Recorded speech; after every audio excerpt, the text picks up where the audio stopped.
want to start with RB Leipzig 2, Aston Villa 3. Jim Campbell, what a game. A barn burner. It's so enjoyable. Yes. RB Leipzig have been absolute, just turgid. They've been turgid in the Champions League. They have. And that continued, and it was for all of our benefit. And they're out.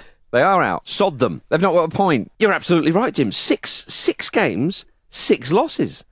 I thought they were better than this. So did I. They're doing all right in Germany. They're fourth. I mean, They've had even a tricky run recently, but come on. Even their brothers in energy drink arms, RB Salzburg, have won a game. It's a bad year for a particular energy drink in football, which, when you think about it, seems fair enough. There's only 2, isn't there, really? Two big ones. Pete, you are a monster man, as we know. I'm a monster man. A monster of a man and a monster man. So you must be delighted that RB Leipzig have gone. I have, yeah. I mean, I've switched this morning to an energy drink that I think is supposed to curry the affections of video game enthusiasts. It's called Sneak. It's got a rabbit on the front. So you can be particularly stealthy. Yeah, particularly stealthy. I mean, I don't know how stealthy you could be when you're shitting yourself inside out, but it is called Never Sneak. Never seen that on Assassin's Creed. There's a lot of straw around. What do you think he's doing when he jumps off that building? That's why he did it. That's why he jumped in the hay bale. Anyway, we didn't come here to talk about classic Italian historical shitters. We came here to talk about RB Leipzig and Aston Villa. It's the Champions League. It's not even the Carabao Cup for crying out loud. I know. Is Durán going to get a move somewhere? Because I think he might need one because he really wants to play and he's getting very upset. But I just think that he needs he needs an equivalent club. He needs a Brentford. He needs a Newcastle. He needs to play. God damn it! He needs to stop scoring when he comes off the bench. That's what he needs to, because clearly that works. Yeah. It's like, well, look, mate, you're kind of a bit like Ole Gunnar Solskjaer, or that Egyptian chap who scored. Was a super sub when they won the Africa Cup of Nations. But it kind of works, John. Are you all right with that? Not really. No. I want to play. Thanks very much. He's a singles band at the moment, isn't he? There's loads of bangers. But no one's buying the album, it would seem. Yeah. He's scored on 52 minutes, to be fair. I mean, that's an early substitution by any book, isn't it? Yeah, I think that's fair to say. I think that the Aston Villa front line is very much Ollie Watkins featuring Jhon Durán. And he's like, no, sod the featuring. I want to be the main guy. Yeah, and actually, Unai Emery said recently that his challenge now is to get them to play together. And figuring out how to make that work, because it's not really fashionable at the moment, is it, to have 2 strikers like that? It hasn't been for years. Indeed. But, I mean, it's forcing his hand a little bit, because Durán's ceiling looks so high. It's one of those things where it might come back and look terrible in years gone by if he does leave and he plays regularly elsewhere and bangs them in with this frequency and this quality. Yeah, but Ollie Watkins is doing very well for Villa as well. I know he didn't score last although night. He's had a little bit of a drop-off, hasn't he, lately? So. Yeah, that can be forgiven, though, sure. Can't it, Jim? I mean, what did you think of Durán's goal? Obviously, from quite far out, the one that stood. It was a funny one, wasn't it? Because it was down the middle. The keeper... Oh, you think you should do better? Well, I don't know, because it must be the positioning of the keeper. You don't often see those particular ones go in. It does feel like we don't see as many long-range goals in general nowadays. Am I right in thinking that? It feels to me like we don't see as many bangers from outside the box. Didn't you say this about 10 years ago about headers? No, I said headers are cool and I stand by it. He's not wrong. Yeah. Well, I don't know. Did you not think it was strange, Peter, when the ball sort of lofted? And I did think... I think it was indicative of a team that haven't won in this competition. Yeah, definitely. Well, maybe if they're doing that all the time. Because the keeper, he looked like he was at full stretch, but it didn't feel like he was at full... It reminded me a little bit of Ray Houghton versus Italy. In the 94 World Cup, where it kind of floats in. Pagliuca sort of possibly could have got... Yeah, it was. Pagliuca was a little bit further out, so it felt more like a lob, and that's certainly what they were saying. He pulled his hand away. He obviously thought he was going over, whereas was it Guacci in goal didn't pull his hand away. Anyway, the ball went in the back of the net. The keeper was at full stretch... jumping up, and he still couldn't get to it, and it dipped right at the last minute. So I think that's fair. But maybe it's positioning then. I don't know. But yes, he wasn't that far out though. You're right. It was, Peter. It was too far out. It was Beckham-esque. I would go. It was Beckham-esque. Well, look, that was only one of 5 goals that was scored last night, of course. McGinn got the scoring underway just after 3 minutes, which seemed very easy for Aston Villa. I mean, I thought to myself, blimey, RB Leipzig, it's an early kickoff here and some of the defenders are still having breakfast, although it wasn't an early kickoff, of course. And then, speaking of goalkeeping errors and mix-ups, Openda scores for RB Leipzig. Lovely player. Yeah, he was good, wasn't he? And Martinez and the defence just got themselves in all sorts of trouble. And the way he skipped in, it was as if like we're waiting for the referee's whistle here. It was so straightforward. But the second RB Leipzig goal, I have to say, might have been my favourite goal of the evening across all of the Champions League games. Wow. Well, one of them certainly, and maybe I would need to go through back through them again. But wasn't it delightful, Peter? I remember. Was it Shearer to Rob? Was it Rob Lee? Yeah. Who no, was it Rob Lee to Shearer? I think it was Rob Lee to Shearer against Aston Villa when he volleyed from the angle. Yes, yes. It was a little bit like that. It was just absolutely effortless. The Aston Villa players were just like, "What space are we supposed to be in if they're doing that, for crying out loud?" But let's not bother marking Alan Shearer. Okay? Let's not bother marking Alan Shearer. That'll be fine. Every last one of them, their Aston Villa DNA shuddered at the idea. So, this reminds me of Alan Shearer, but it was very Alan Shearer against Aston Villa. It was just the way that they. I can't remember which player kind of like knocked it back and then gave himself a little bit of time to sort of dink it in to the player to just absolutely just. It was a beautiful. And it dropped as well. It dropped. It didn't have that much pace on it. It was just like, see you later. That's where that's going. Ta-ta. Yes, it was. It was a beautiful finish. I mean, Openda himself, as you say, Jim, was a constant thorn in the side. He probably should have scored, really, when he was presented with that chance. I mean, Villa were sort of lucky that they were up against the team who have just decided to be absolutely incompetent in the Champions League, really, because they did give them a couple of opportunities that they squandered, didn't they? But they did well, Villa, considering that RB Leipzig knew the importance of this game, and they thought, right, we're playing against a side who are doing very well in the Champions League, but maybe a little bit, bit inexperienced. Let's really try and ram home the home advantage and so on. So Villa had to be, yes, they gave them a goal and nearly gave them another goal, but actually, in a ding-dong like this, all you've got to do is come out on top, which they did. And it was a fortuitous goal from Ross Barkley, but it was his first ever Champions League goal. Which incredible. 31-year-old Ross Barkley. Now, of course, a number of years ago, he was at Chelsea. Was a bit part player, was a squad player. Won a few trophies at Chelsea. You'd expect him to pop up, wouldn't you, at some point in some dead rubber? Well, indeed. In the group stages. Yeah, well, but he's kind of a similar.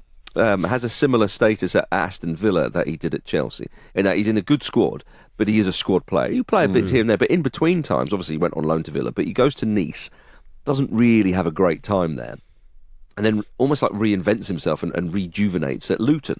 Yeah, of course, gets this move to Villa, and at the age of 31, scoring his first Champions League goal. I'm really pleased for him because he's a talented player. It's a cap to that kind of little renaissance that he's had, isn't it? And, hopefully he continues to have a good time there. And I think this is a really big win for Villa because it puts them up to third in the Champions League. And they would have been around 10th had they not won or had they lost. And they, it's their first win in 3 as well in the Champions League. They started really, really well, but then they've slipped a little bit. So, had they not got the job done here, you might think, oh God, are they gonna stumble here? But they've been strong and they've seen it off. That's right, and it is an important win because you don't want those extra couple of games in the playoffs because this all but guarantees Villa qualification to the next round, which, bearing in mind, is their first time back in Europe's top competition for a long old time. It's impressive. They've really taken to it. It's the way this tournament should be played, really. Just go hell for leather for the first few matches, and then you've got that kind of Christmas period. You don't have to worry about that absolute mega week of fixtures where everyone's playing at the same time, and Andy Brassel has to do about 15 different drops in the goal show. I don't know how they're going to do that goal show on TNT. I think there might be a few Andy Brassels. Do you reckon? There's a Honigstein, there's a Brassel, But one of them used to play for QPR. Exactly. Do you not think that that show's going to be absolute chaos? It's going to be the Premier League of floor managing, I think, because there's so many matches taking place. You've got to do a goals update show. It's astonishing work. Yeah, I am looking forward to that last round of fixtures of the Champions League where everybody plays on the same night. that's gonna be absolutely chaotic because there are very likely to be things still in play as well by that point because of the way the format is panning out. And you might argue has been designed by those people who first used it in a chess tournament 50 years ago or whatever it was. I've said it before and I've said it again, and I say it quite begrudgingly, but I think I am a fan of this format. Yeah, I'm enjoying it. Yeah, I've enjoyed it. To be fair to us, we always said, you've got to give it a chance. We have done, and we've been rewarded. You're welcome, everyone. Well done us for being open-minded. Again, we've showed everybody the way. Podcast of the year, mate. Well, our fans have spoken. God bless them all. Now, did you see before this game that Unai Emery was delayed in reaching his pre-match press conference because of traffic caused by fans arriving for a Slipknot gig at the arena opposite the stadium? Which is an enjoyable mix of people. Well, it is obviously Birmingham, the home of heavy metal. I know Slipknot. What would they be more? Kind of new metal, but I think there's a heritage there. I nearly said thrash metal, but it's not thrash metal. I think they're straight metal, but they were probably grouped in with new metal. Well, I suppose they were sort of new metal for the longest time, weren't they? And then now they're probably like heritage metal. Yeah, did maybe Austin McPhee kind of flip between the two arenas? You can imagine him being into a bit of Slipknot. The Red Bull equals shit. All that. There was some. I tried to kickstart some kind of Aston Villa metal pun off on the WhatsApp group. I won't go into some of the more offensive ones, but Luke completely lost the thread and started just picking out players that weren't even connected to Aston Villa. We did very quickly run out of possible current Villa player metal band puns, to be fair to everyone. There's only so many you can do. Yeah, Esri Cornser, for example. That was good. Yeah. That was good. Yori Telemanowar. I chipped in with Jack Sabbath, but obviously he doesn't play there anymore. So there we are, everybody. It's the sort of fun we have when you guys aren't around. That's the sort of fun we Indeed, yeah. We're often accused of living this, international men of mystery kind of mad lifestyle, but that's what we do. It's not all private jets. It's not. No, none of it is. I spent about half an hour genuinely worrying whether a frozen pizza that I'd put in the fridge accidentally was still edible after 3 days. I was there for half an hour going, this could knock me out for days. But it was fine. Guys, it was fine. As long as you don't refreeze it, Peter. Do not refreeze a pizza you've just had in the fridge, for crying out loud. Right. Girona 0, Liverpool 1. Liverpool maintained their 100% record in the Champions League. They are the first team to qualify for the Champions League knockout stages. However, Arne Slot said he was far from pleased with the performance. Jim, it's a good night ultimately for Liverpool, but old Arne wasn't too happy. No, I mean, Girona deserve credit because they absolutely flew out of the blocks. They were brilliant in the first half in particular. And the lineup... Blind, Heel, Danjuma, Romeo, Van der Beek. It's got a Turkish Super League feel to it. Gazaniga in goal. Gazaniga in goal, absolutely. Yes. Oriol Romeo's in there. You've named a few others there. 38-year-old former Middlesbrough man Christian Stuani came on as well. You're right. There are some familiar faces in there. And they were electric in the first half, I thought, and it was an end-to-end game as well. Liverpool had a lot of chances, and there were 3 seconds of added time, which tells you everything about how kind of back and forth and zippy the game was. But they were really, really impressive, and it took a penalty to do it, but Liverpool are getting it done at the moment, aren't they? I thought it was a bit harsh, the penalty. I agree. Yeah, I thought it was. Yeah. Poor old Donny van der Beek. I know, right? That's the Champions League. They do give harsher pens because they will insist on injecting more and more drama in an already dramatic situation. Yeah, it was a timely return for Alisson in goal for Liverpool. Busy as well. Yeah, I mean, I know Keller has done well, but Alisson is Alisson, and that mighty man in goal, they just couldn't get it past him. I mean, you might say a lot of the saves he would be expected to make, but having been out for so long and having to... You've still got to make those saves, haven't you? And he was superb in goal. And we were talking about Caoimhin Kelleher before the show, and it's like, he's 26. Yeah. He's young, but he's not that young. I know goalkeepers go on a little bit longer. It really does depend how long Alisson fancies it. But they do have Georgia goalkeeper Mamardashvili coming in as well. The goalkeeping situation is quite interesting at Liverpool. That signing would suggest that Alisson maybe in a year or two maybe kind of move on. But you do think Kelleher is good enough to go and be the number one somewhere, and he's proven it. Like even before this run of games this season, like it's very, very obvious that there's an excellent top-class goalkeeper sat there. So it'd be interesting to see where he moves. I think he will move. His stock will be really, really high right now. There's been links with Chelsea. Obviously, a lot of people have question marks about Robert Sanchez, so that's one that would make a lot of sense. Yes. Do you know much about a goalkeeper that's behind Virgil van Dijk, though? I want to see him at Everton. I want to see him screaming at his defenders. I want to see him cross the Mersey. Well, not cross the Mersey. I suppose there is the argument that he cost Liverpool 3 points against Newcastle with leaving that ball that came down to Fabian Schär. But it's the only real mistake I can think of in the time he's been in goal. And being part of what you'd probably describe as a blue chip football team in the Premier League, the exposure is just so insane, and people just talk about the minutiae of every single player's performance. And you're right, that is probably the only howler that he's made. It was a weird one, and it was a new one. It's not one we see very often, but it was still a howler. But from Liverpool's point of view, very good to have Alisson back in the side. And I'm sure Alisson didn't think he would be that busy, but he's always ready, of course. I mean, Girona themselves, it's an interesting story with them. Now, I know they've had investment from the City Group, but still, though, when it would be about 8 or 9 years ago. I can't remember the exact details, but a few years ago, when they were nearly going to the wall, they've managed to turn around, and of course they've had that investment. We know that, but finishing, was it third last season in La Liga as well? Which kind of makes it sound like it's been similar to Man City, doesn't it, in terms of the injection? But I don't think it is. No, they've spent quite wisely. Yeah. I mean, you say that because you have to say that, of course. Yeah. But you still give credit where credit's due. But one thing that I was kind of unaware of is the chairman of Girona is Pere Guardiola. Yes. Pep's brother. I feel like we did know this and forgot it. I think that's what it is. If this has escaped our radar, that's negligent by us. It is a bit, yeah. Interesting that he's there and having a lovely old time. And as I say, they did get investment from the City Group. But still, he's doing a good job, you have to say. He's been involved in football for a while, actually. He has had a decent career and an impressive career in football and commercial side of football and so on. So it's not Pep didn't install him. Nepotism, yeah. Can we talk a little bit about him looking like his brother, but very much not looking anything like him? He's got the same design, but a completely different execution. It's incredible. I would never put them as brothers. No. Yes, I know what you mean. I do know what you mean. Looking at him. Perhaps it's yet more fraud. Yes, maybe. Before we move on, though, Celtic continued their decent Champions League form with a draw away to Dinamo Zagreb. Although Brendan Rodgers was a little bit frustrated, I think would be the word. He said defensively very good, but he said he felt it was there for the taking and they didn't quite do it. But still, though, a point on the road in the Champions League is usually never a bad thing. Currently 19th and qualification still in their hands. So all looking reasonably good for the British clubs, I would say, in the Champions League.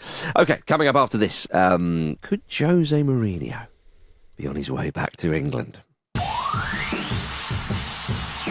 Hi, I'm Dion Dublin, and when I'm not banging my dube, I'm listening to the Football Ramble. Welcome back, everybody, to the Football Ramble. Before we mention Mourinho and Guardiola, we've got to mention David Coote, who's been sacked by Pugmol. What? PGMOL have sacked him following a thorough investigation into his conduct. It didn't need to be thorough, did it? That investigation? No, just click, play, stop. Writing you? Yes. Right. Our hands are tied on this. Okay. Don't you really get deep into that one. No. What do you think of your behaviour? Shit.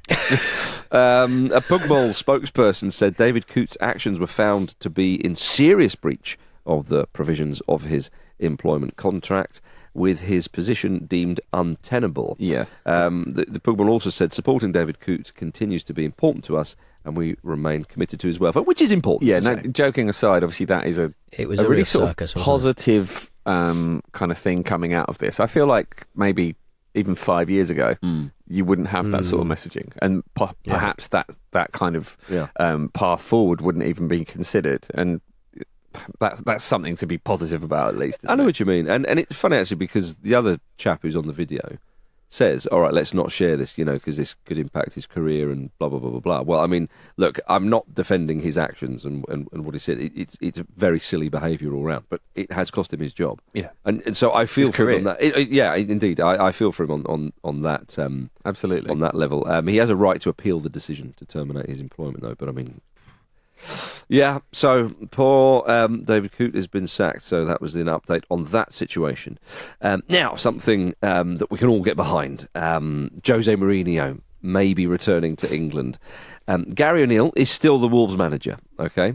Yeah. So everybody calm down. That's despite the defeat to West Ham on Monday. A lot of people thought, and myself included, thought that he might be sacked after that game. Do you think the Wolves board of directors just thought, nah, no, we're not going to do what you all think we're going to do. Yeah, maybe it's that. It's like, but we'll just do it a bit later. Yeah, you do have to make the decisions that are best for your football club, though.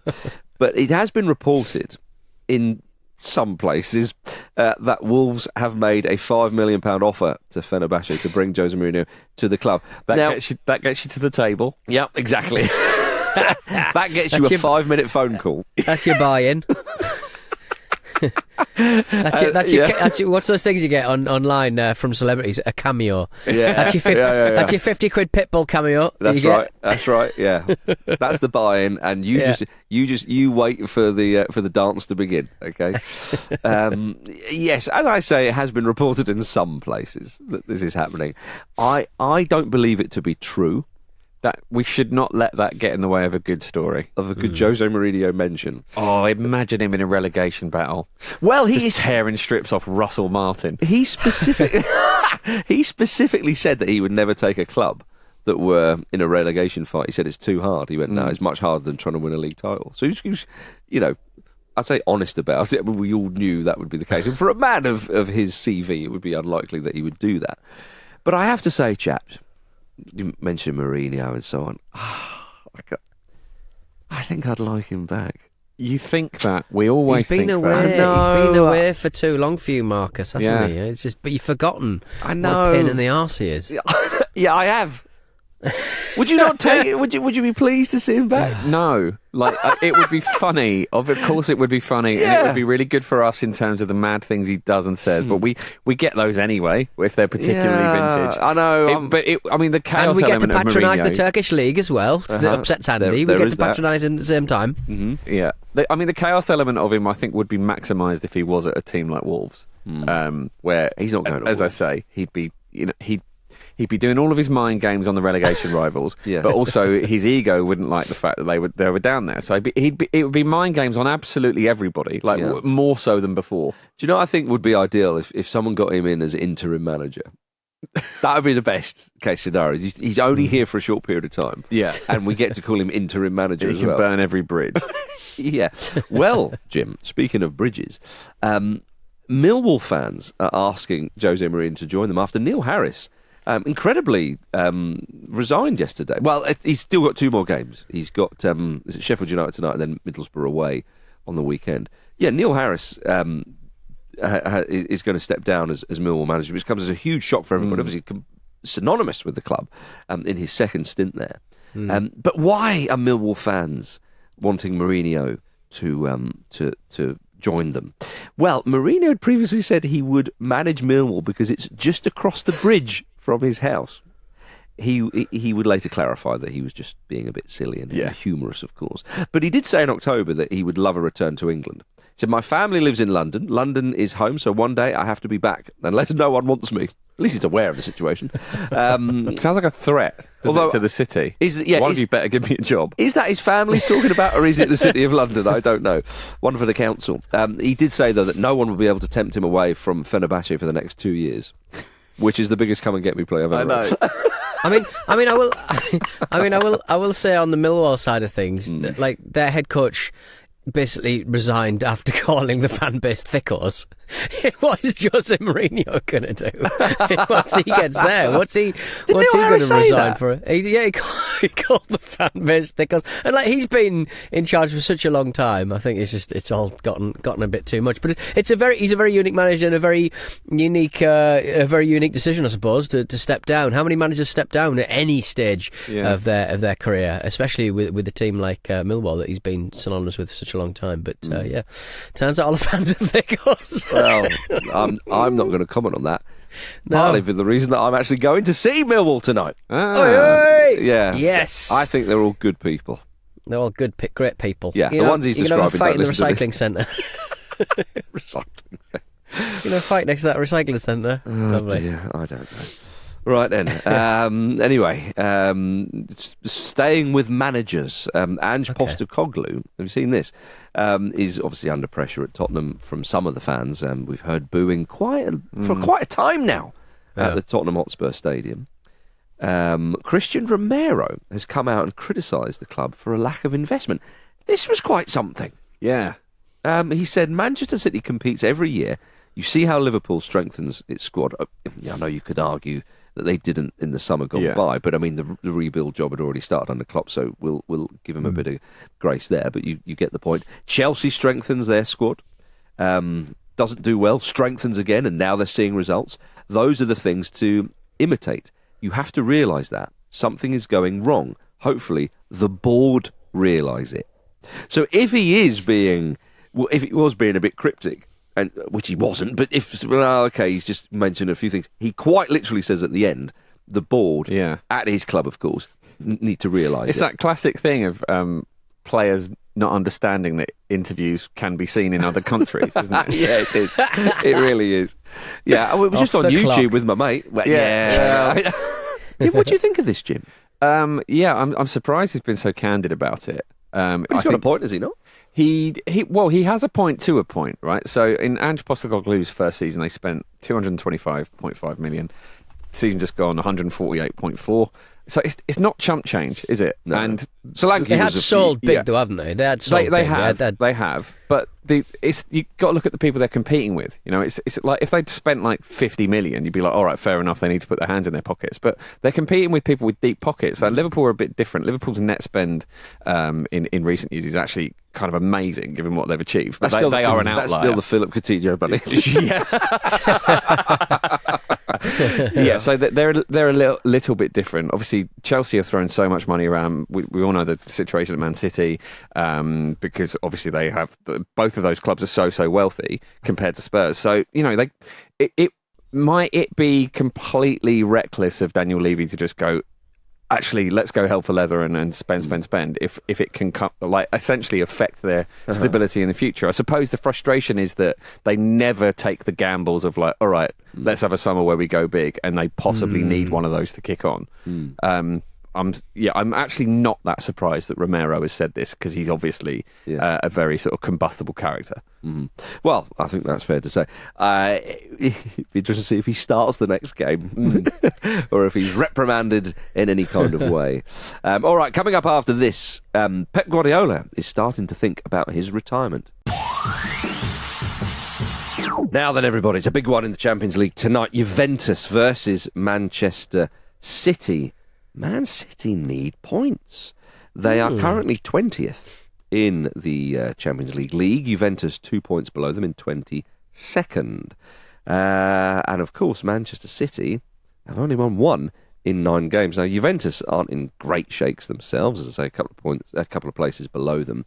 So it's a big old game for Manchester City this evening in Turin. But the big noise coming out of Manchester City at the moment, Jim, is what Pep Guardiola has said, in that Man City seems like it'll be the last club job of his career. Now, what he said exactly in this interview was, I'm not talking about the long-term future, but what I'm not going to do is leave Man City, go to another country and do the same thing as now. Yeah. So that suggests to me that as soon as he stops with Man City, he'll have a break and he'll take stock. He's not talking about the long-term future, though, so he may well fancy another club. I mean, he's only 53. He spoke again about managing an international side. I suppose as well, this is kind of, he's been at City a long time. He's under a lot of pressure at the moment. He's quite clearly kind of physically and mentally drained at the moment. So he probably doesn't want to look too far into the future and go, all this again. Although I wouldn't be surprised if it was his last club job, because where do you go from there? Well, there is that, definitely. But I do find it interesting that the chat now is he's talking about finishing with Man City. He then just after signing a 2-year extension. Exactly. Yeah. This is what I find odd. And he was asked what he's going to do in retirement, and he said, 3 things I plan to do: learn French, dedicate my free time to myself so I can play golf, and then begin to learn how to cook simple things. Guardiola in the kitchen. It's not going to be simple stuff. No, it's not. It's going to be like, this is going to be the weirdest beans on toast you've ever had. Eaten mess on spaghetti. What? I don't understand. I mean, that would be sensational. He tried and turn a lasagna into a pie, like a straight pie. In the same way that he's translated a lot of footballers into different positions. He has. Yeah, he has indeed, Peter.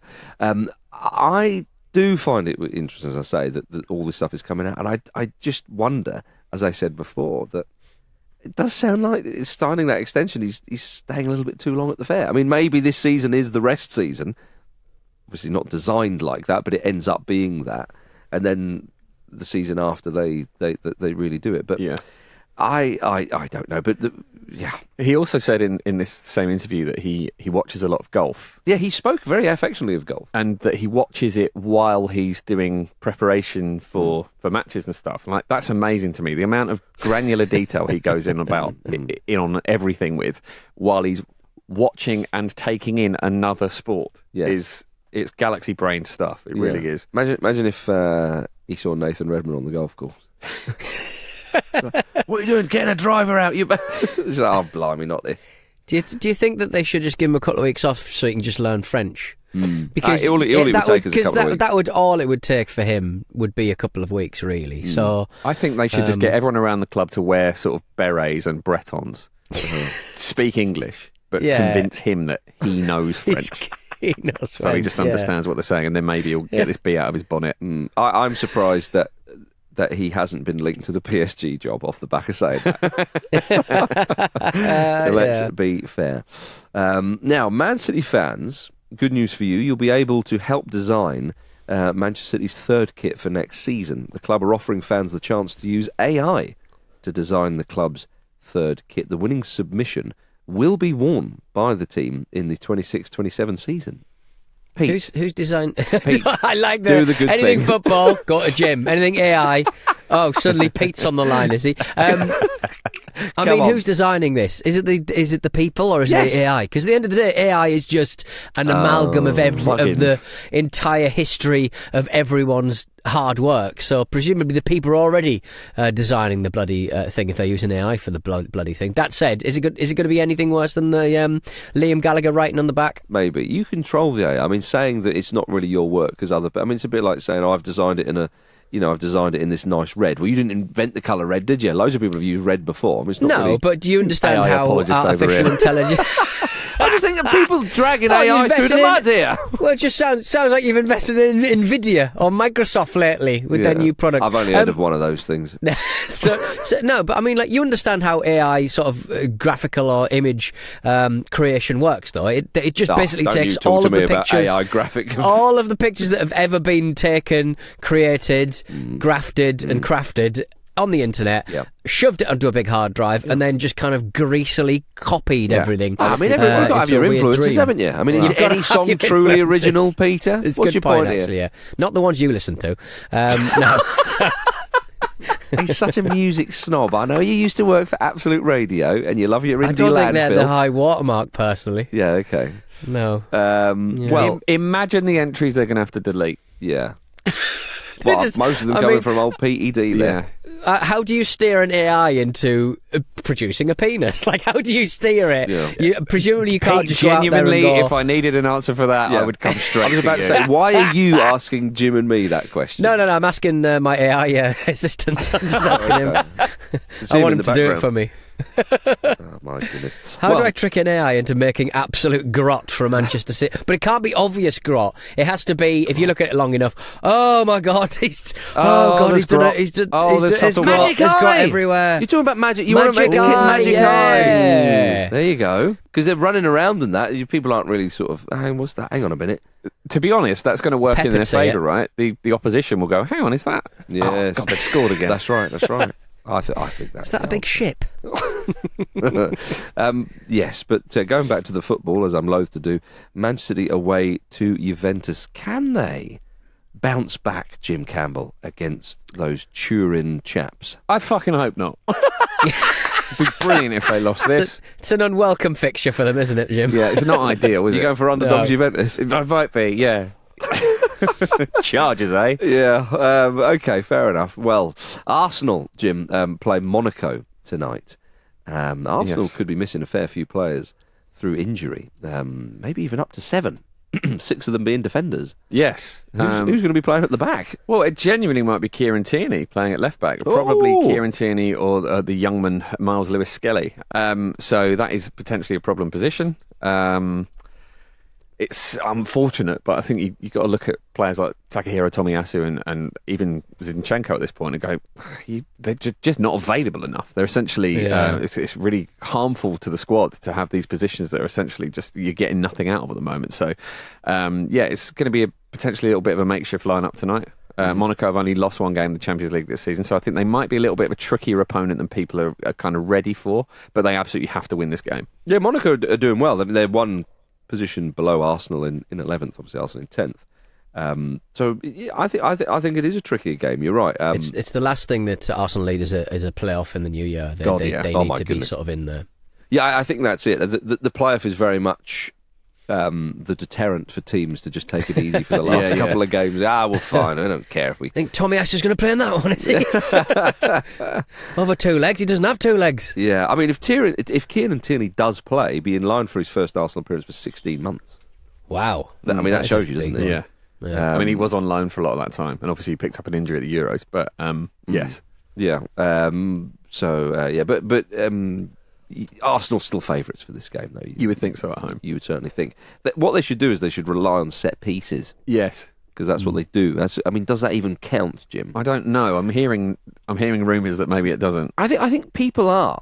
Some of the line of questions from some of the journalists and comments from other fans is that there does seem to be this odd thing that people go, yeah, but I mean, if you win games with just set piece goals, it's like, is that sustainable? I think is that worthy kind of thing, which is rich coming from people in this country. Sure. I mean, Mikel Arteta was asked about this recently. He sort of suggested that you only get set pieces from applying pressure on the opposition, which obviously comes from what you're doing in open play, which is kind of fair enough. But I mean, they have looked a lot less efficient and threatening in open play recently. So obviously, if you can still score from set pieces, that's not necessarily being reliant, is it? It's just using another tool at your disposal. But I do think there is an underlying issue there where the set pieces thing has dug them out of perhaps not being as good lately.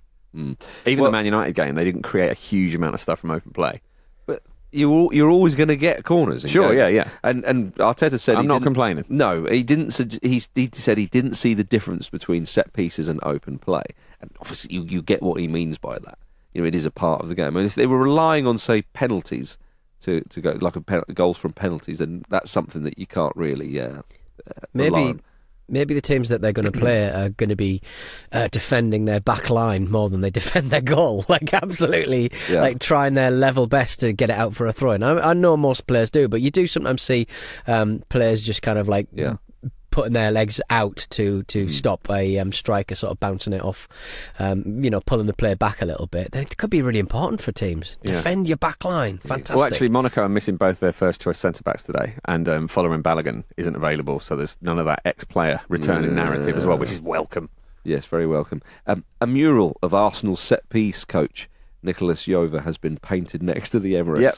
I love that. I love that. There's a lot of murals under that particular bridge, which is on my way to the studio. And there was also one of a mascot who gave it to some Spurs mascots earlier in the season. So I think that might still be the most obscure one in there. But the set piece coach, that is so good. That is nice. That is something. Yeah, only a matter of time, of course, before he then moves to Chelsea or Man City. Well, he actually came from Man City. Oh, so he did. So he did. You're right. Was it who was the one that was shouted out at the Emirates once? Berrance? Maybe no, that was at Stamford Bridge, wasn't it? Was that Stamford Bridge? It was a group of birthday messages, and they were on a screen, and there was someone called Berrance. Oh, such a lovely name. Lovely.